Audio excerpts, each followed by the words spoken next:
Un cordial saludo a todas las personas que nos acompañan en el curso Conceptos Avanzados de Prescripción en Adulto Mayor en Colombia, Casos y Herramientas. Mi nombre es Roxana de las Salas, enfermera egresada de la Universidad del Norte, magíster en Ciencias Farmacología y doctora en Ciencias Farmacéuticas de la Universidad Nacional de Colombia. Actualmente me desempeño como profesora asistente del Departamento de Enfermería, División Ciencias de la Salud en la Universidad del Norte en Barranquilla.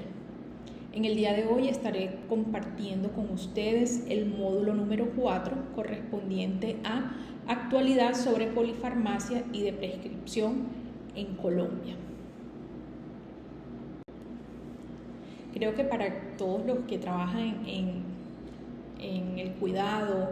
de la persona mayor, esta es una fotografía muy ilustrativa, muy real del contexto de nuestras personas mayores, en donde encontramos un alto índice, un importante número de medicamentos y que muchas veces estos medicamentos, no en todos, pero sí vale la pena preguntarse y considerar el uso de estos.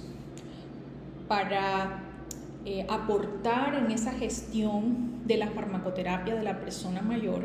en el día de hoy me propongo presentarles como contenido la magnitud de la polimedicación y de la medicación potencialmente inapropiada a partir de la identificación de estas en una corte de personas mayores,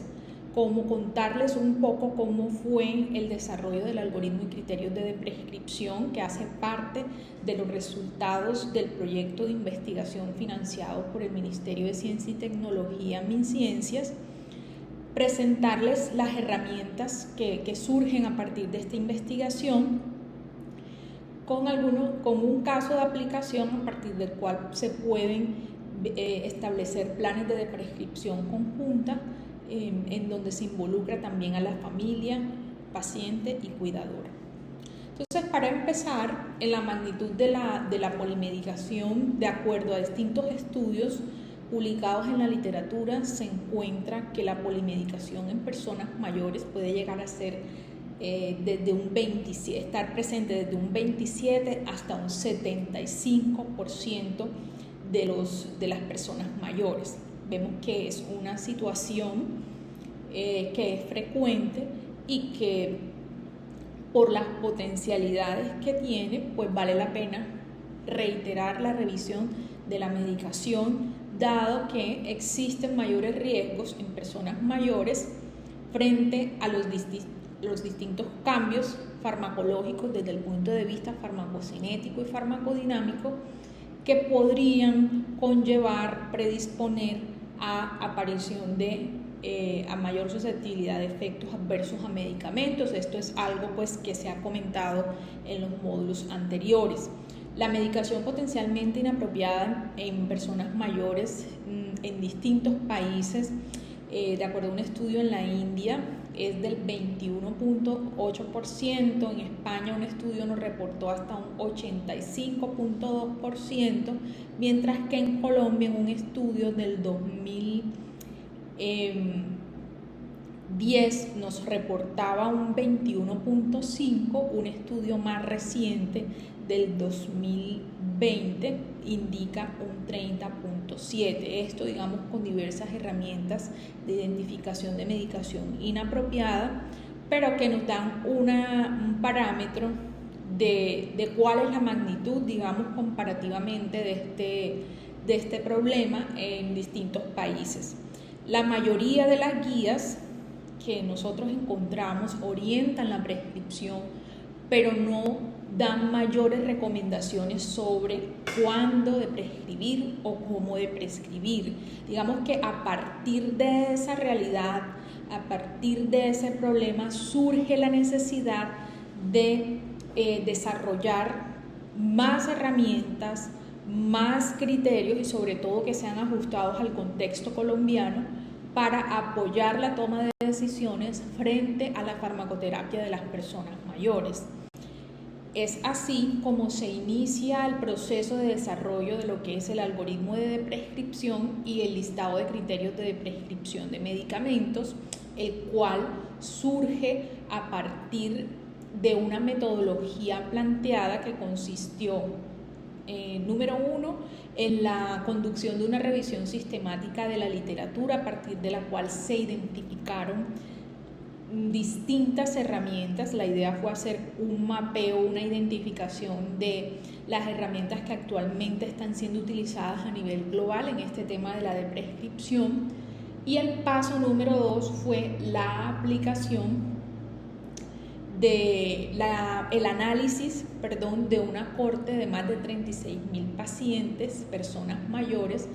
que nos permitió, a partir de la aplicación de criterios BIRS, la identificación de medicación potencialmente inapropiada y las posibilidades, digamos, como los vacíos que encontramos dentro de la terapia que se consideró que podría necesitar una atención, pero que no era visible en estos criterios. Y por otro lado, pues a partir del análisis de la corte, identificar otras terapias que pudieran tener un interés, dado el alto uso que quizás se tiene de medicamentos o que se encontró en esta corte. Miremos entonces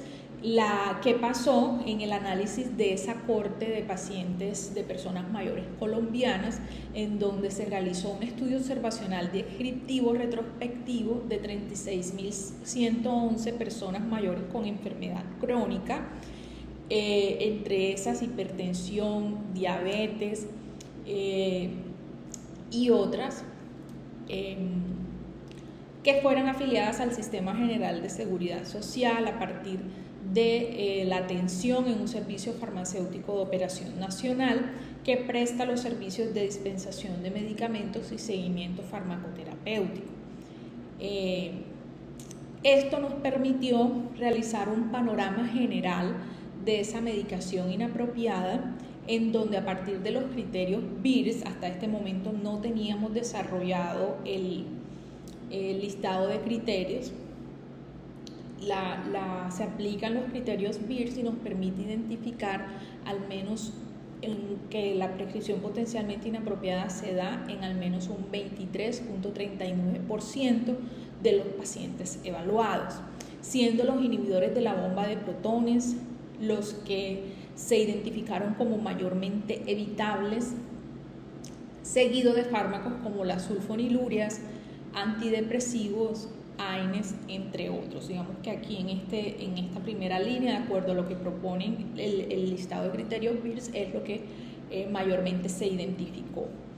Entonces, a partir del análisis de esta corte, se permiten identificar grupos farmacológicos de reciente aprobación o de reciente comercialización que son prescritos en las personas mayores y que, dada esa condición de reciente comercialización, no se encuentran incluidos dentro de las herramientas que normalmente, o las más conocidas, que son en este caso BIRS y también pues los criterios STOP-STAR. Se identifican entonces limitaciones en la evaluación por no disponibilidad de criterios que concretamente le apunten al análisis de grupos terapéuticos que se habían encontrado en la corte, que eran de especial interés. Entonces surge el interrogante: ¿cuáles son criterios de prescripción de medicamentos en personas mayores con enfermedad crónica aplicados en el contexto colombiano? Pues ya teníamos como base el análisis de la corte de pacientes. Entonces, digamos que teniendo en cuenta estos dos elementos que les comentaba con respecto a la revisión sistemática y el análisis de una corte, se establece a partir de una metodología de preconsenso de expertos esa propuesta inicial. Ese preconsenso de expertos estuvo integrado por médico de familia, dos médicos de familia y 3 farmacólogos. Ese preconsenso que sirvió de base para una siguiente fase, que fue ya como tal el inicio de la fase de consenso, con un listado de expertos que estuvo integrado por 18 personas en la ronda 1 y 16 en la ronda 2. Entonces, se constituyen a partir de estas metodologías de validación por expertos en herramientas que en este momento están siendo utilizadas en un contexto de investigación a partir del apoyo que se obtuvo con el Ministerio de Ciencia y Tecnología. Ya sabemos, digamos que también como antecedente, algunas instituciones tienen distintas herramientas de seguimiento farmacoterapéutico, más como estrategias institucionales, también desde el ámbito académico, digamos, ya se venían avanzando en intereses específicos frente a esta temática y en la investigación. Sin embargo, en el contexto colombiano, creo que las estrategias todavía siguen siendo en este sentido, ¿no? En estrategias muy institucionales, en deseos, digamos, y en políticas más internas a nivel de las instituciones que como marco, digamos, más regulatorio, que es a lo que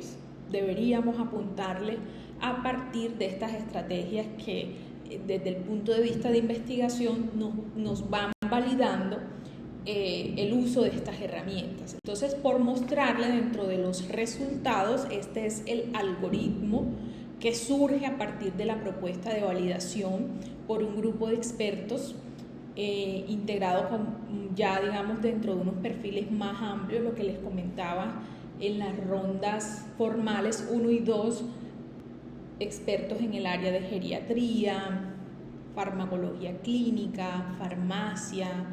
medicina interna, se incluyó también endocrinología, medicina familiar, médicos generales, enfermeros, químicos farmacéuticos.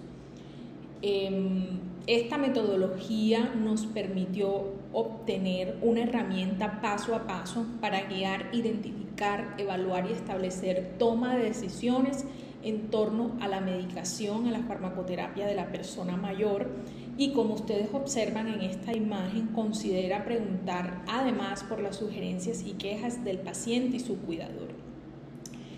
permitiendo este proceso obtener una herramienta que refleja el proceso de la prescripción y de la revisión de la farmacoterapia en un contexto desde la práctica real, es decir, refleja la práctica clínica habitual. Si observamos en el paso a paso, la pregunta número 1, digamos las 4 primeras preguntas están en el bloque de indicación. La pregunta número 1 nos dice: ¿el uso del medicamento está apoyado en una indicación clínica correcta y relevante? Me voy a permitir leerlas, mencionarlas cada uno para luego al final tenemos el caso poder solo retomar los bloques de las categorías. Entonces, si no, pues la sugerencia de todas formas es retirar. Digamos que dentro de la conceptualización de este algoritmo es mucho servir de pauta frente a la medicación y frente a la toma de decisiones, una manera de recordar y de invitar a considerar siguiendo un orden, ¿verdad?, lo que está aquí pautado. Entonces, pero si la respuesta es sí ante esa primera pregunta, se sigue al punto número 2 que dice, la pregunta dice: ¿ofrece el medicamento un beneficio real en el paciente de acuerdo al pronóstico de vida? Si la respuesta es no, la sugerencia es retirar, pero si la respuesta es sí, entonces seguimos al punto 3, que es la dosis indicada es apropiada. Si la respuesta es no, la sugerencia es ajustar, y si la respuesta es que la dosis es apropiada, seguimos al punto 4 que nos dice: ¿existe una interacción potencialmente perjudicial? Si la respuesta es sí, la sugerencia es considerar cambiar la medicación, y si es no, seguir al siguiente bloque que ya nos involucra lo que es efectos adversos a medicamento. Entonces vemos aquí que la estructuración de las preguntas sigue un orden lógico de acuerdo a la prioridad que se estableció en el grupo de expertos que tiene cada uno de los ítems que se están contemplando. En la pregunta número 5 tenemos, ¿existe riesgo de alguna reacción adversa al medicamento que supere los beneficios esperados? Si la respuesta es sí, la consideración o sugerencia es retirar, y si es no, seguimos al siguiente bloque, que es preferencias del paciente y cuidador, en donde encontramos la pregunta 6 que nos dice, ¿tiene el paciente alguna queja con el uso del medicamento? Si la respuesta es sí, la sugerencia es cambiar, y si no, pues es continuar con la terapia. De todas formas, en el último bloque se plantea la evaluación y seguimiento, dado que es pertinente evaluar si la evolución de la enfermedad ha desmejorado después de la desprescripción, como un elemento más, como lo decía, de evaluación y seguimiento, y que este es un proceso que se debe reiterar paulatinamente, reiterar regularmente. Entonces, les decía cuando empezaban esta diapositiva, frente a los aspectos que se consideran importantes de las sugerencias y quejas del paciente y su cuidador, que es una de las cosas que mayor recordación, digamos, dentro del proceso se consideró se debía tener: preguntar, indagar con el paciente, su cuidador o su familiar, cómo va la farmacoterapia, y también frente a la posible identificación de efectos adversos a medicamentos. Es darle más voz y oído a lo que nos comenta el paciente, ¿verdad? Porque puede esto constituirse eventualmente en una fuente de información importante para la toma de decisiones frente a la farmacoterapia. Muy bien, entonces digamos que las estrategias se plantean en estos dos grandes elementos, que son el algoritmo y los criterios de prescripción. Entonces, los criterios de prescripción responden más a qué de prescribir. Tenemos un paciente que nos llega, qué grupos terapéuticos son sobre los que debemos tener mayor y especial atención, dadas las potencialidades de riesgos y efectos adversos, que son los que deberían considerarse a la hora de revisar la medicación. Entonces, teniendo en cuenta eso, se estableció un listado de criterios basado en la metodología pues, que ya les venía comentando al principio, y teniendo en cuenta este marco conceptual que nos permitió identificar la medicación de uso crónico, mayores fármacos de mayor consumo, fármacos con baja o nula eficacia en personas mayores, tratamientos profilácticos, fármacos con un balance riesgo-beneficio desfavorable para la condición, teniendo en cuenta edad, cambios farmacocinéticos, expectativa de vida. Siguiendo estos criterios, también esto nos permitió priorizar ese listado de medicamentos, esa propuesta que trata justamente, utilizando nuevamente esa palabra, de priorizar aquellos fármacos o grupos terapéuticos de mayor interés dentro del arsenal terapéutico. Entonces surge ya, digamos, dentro de ese proceso de validación por expertos, el listado de criterios de prescripción, que se encuentra acompañado por 5 recomendaciones iniciales que están enfocadas en, digamos, 4 condiciones de salud que fueron muy remarcantes dentro del análisis de la corte de pacientes: la diabetes mellitus tipo 2, la hipertensión arterial, la dislipidemia y los trastornos del sistema nervioso central. Entonces, se plantean unas recomendaciones que nos ayudan a reorientar los objetivos farmacoterapéuticos de estas condiciones. Por ejemplo, me voy a retomar un ejemplo de ellas, que es el de la diabetes mellitus tipo 2, la recomendación de evitar apuntar a un nivel sérico de hemoglobina glicosilada en presencia de, por ejemplo, expectativa de vida de 10 o menos años, personas de edad muy avanzada, institucionalizadas en residencias o con enfermedad grave, sea demencia, cáncer, enfermedad renal, entre otras. Personas en procesos de fin de vida, una glicemia central de 250 miligramos por decilitro, incluso de acuerdo a la evidencia revisada se considera puede ser aceptable. Esto es en la recomendación 1. En la recomendación 2 está el paciente con síntomas de hipoglicemia, en donde se recomienda la desintensificación o desescalonamiento de la medicación en diabetes. Es decir, que digamos en esta recomendación teniendo en cuenta lo que nos indica la evidencia, una recomendación apunta a disminuir, desintensificar la medicación en diabetes, dado que las guías recomiendan digamos como un ajuste dentro de lo que son los niveles de hemoglobina glicosilada, y que a lo mejor ya tener una hemoglobina glicosilada teniendo en cuenta estos criterios que he mencionado de menos de 6.5% no es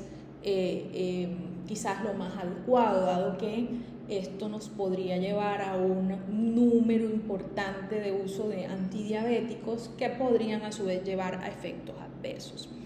Entonces se plantea, digamos, en primer plano esto, acompañado de los otros, de las otras recomendaciones, que lo voy a dejar más allí para no ocupar más tiempo. Al final les vamos a dar el link donde van a encontrar toda esta información relacionada. Y acá, por presentarles dentro de los criterios de prescripción de medicación potencialmente inapropiada, los 3 primeros que hacen parte de un listado de 33. Entonces, si ustedes ven en este primer bloque, se enfocan mucho en lo que es fármacos para el tratamiento de diabetes, dado que la posibilidad de efectos adversos, sobre todo en personas mayores, frente al riesgo de hipoglicemia prolongada. En el caso, por ejemplo, de insulina glargina, se ha reportado un mayor riesgo de hipoglicemia prolongada debido a su tiempo de acción, y que de acuerdo a las condiciones pues debería considerarse o reconsiderarse los esquemas que estén pues apuntando de forma muy intensa a un control de la glicemia, que pues nos lleven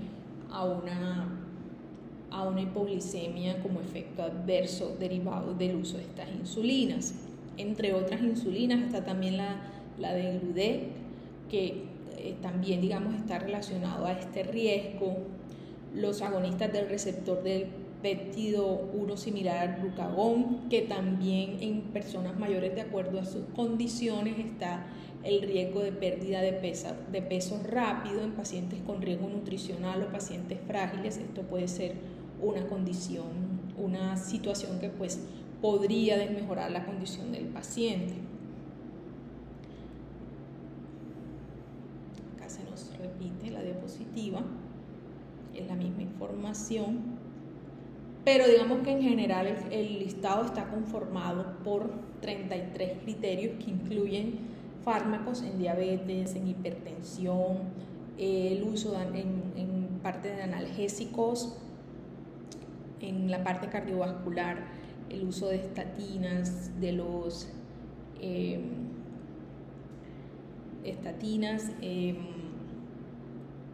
todo lo que es la parte de hipolipemiantes, anticoagulación, la parte de fármacos en anticoagulación, antidepresivos, sedantes tipo benzodiazepina. Es decir, es un listado bastante amplio, digamos, de los fármacos de mayor uso en persona mayor y o con potencial mayor riesgo de efectos adversos. Entonces todo esto ustedes de todas formas lo pueden consultar dentro de la página del Centro de Pensamiento, Medicamentos, Información y Poder, donde tienen publicada todo lo que es la guía de prescripción, la cual se encuentra muy en detalle en relación con lo que es el algoritmo de prescripción como una herramienta que nos ayuda al paso a paso frente a la toma de decisiones, y el listado de criterios de prescripción frente sobre a los grupos terapéuticos que podrían tener un especial interés dentro de los procesos de revisión de la farmacoterapia. Entonces digamos que en conclusión tenemos 5, digamos ya para ir como entrando en la parte final de esta presentación, 5 recomendaciones y 33 criterios formulados que responden a una lista priorizada de medicamentos con recomendaciones prácticas y basadas en la evidencia para la toma de decisiones sobre la prescripción de fármacos que son de uso crónico, de mayor consumo, que tienen una baja o nula eficacia en personas mayores, tratamientos profilácticos o fármacos con un riesgo-beneficio desfavorable para la condición. Y para irnos entrando en esta parte final, he traído este resumen de un caso que es tomado de la literatura, que nos hace referencia a un hombre de 69 años con antecedentes de hipertensión y diabetes en tratamiento con insulina. No nos indica el tipo de insulina, sin embargo, nos comenta el caso que fue ingresado al hospital luego de ser encontrado inconsciente en su casa. A la toma de glicemia se observa una glicemia de 29 miligramos sobre decilitros. Fue manejado según protocolo de hipoglicemia con una escala de Glasgow de menor a 8, que requirió intubación orotraqueal. No hubo mejoría clínica inmediata y según la familia, esto es un elemento importante, el paciente había tenido varios episodios previos de los cuales pues se había recuperado, pero ahí tenemos un antecedente de que ya no era la primera vez. Se habían ajustado recientemente la dosis de insulina domiciliaria por parte de su médico de atención primaria debido justamente a los episodios de hipoglicemia. Sin embargo, pues el paciente presenta nuevamente el episodio. Al examen neurológico, el paciente no seguía órdenes, no había apertura ocular, ni a estímulos dolorosos, pupilas isocóricas y reactivas a la luz. Flexión bilateral de extremidades superiores a estímulos dolorosos y ausencia del reflejo bilateral de Babinski. Frente a una realización de TAC sin contraste, no se encontró hemorragia intracerebral y una angiografía de cabeza y cuello indicó que pues, estas pruebas fueron negativas para oclusión de grandes vasos. Digamos que esto para concluir que los efectos se derivaron a partir de la ocurrencia de la hipoglicemia y que era una situación recurrente dentro del tratamiento del paciente, ¿no? Entonces, digamos que dentro de lo que es la realización del análisis, teniendo en cuenta en este caso el medicamento, que es uno de los medicamentos que se encuentra incluido dentro de los listados de criterios, se aplica el algoritmo de prescripción paso a paso, en donde digamos que en el tema de la indicación, las 2 primeras preguntas son positivas, sí, es decir, que seguimos. La dosis indicada no nos menciona, por lo cual seguimos, teniendo en cuenta que ya se había hecho un ajuste, seguimos en la aplicación del algoritmo. Interacción potencial no se estableció, no se identificó.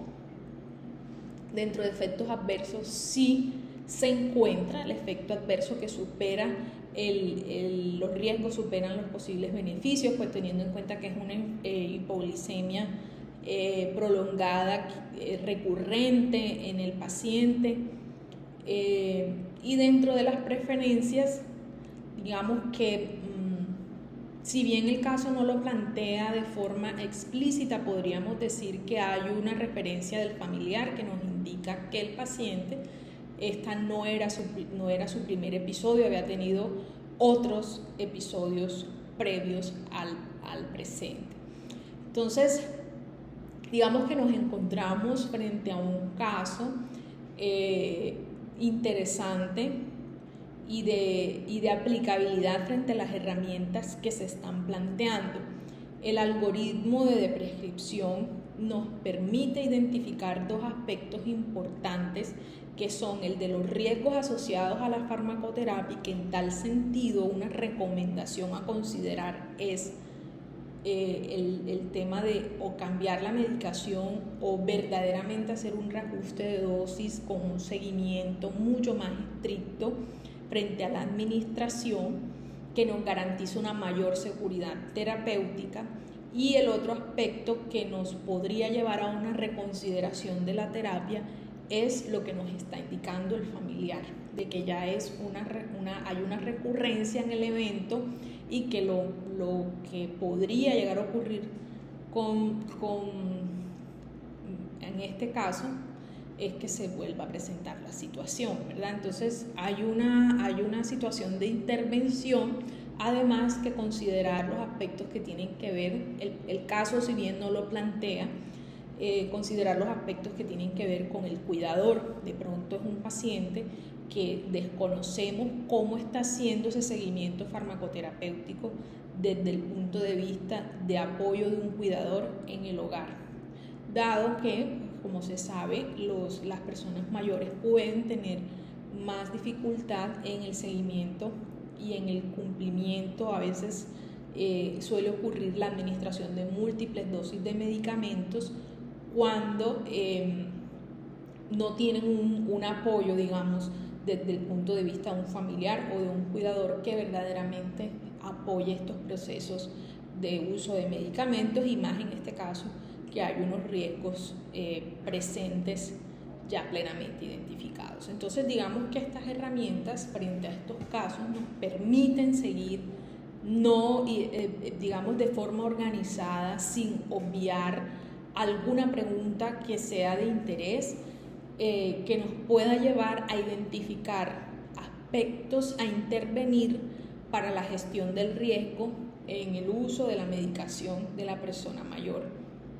involucrando de una manera más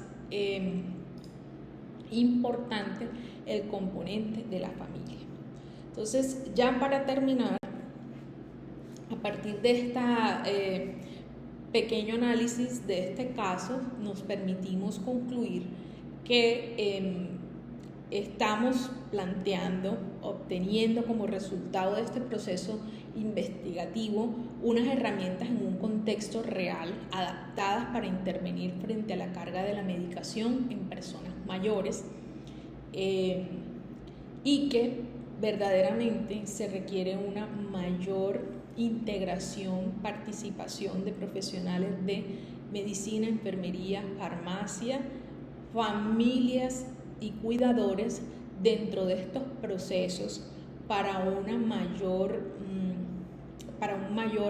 integración y un mayor aporte dentro de las intervenciones que se enfocan a la optimización de la farmacoterapia en las personas mayores, dado que digamos, se constituiría en un modelo mucho más integral que permitiría avanzar a la toma de decisiones y a la optimización de la farmacoterapia como tal. Entonces, eso les quería contar. Muchísimas gracias, y les dejamos acá la información referente al proyecto de investigación del cual les estaba mencionando en la presentación. Muchas gracias.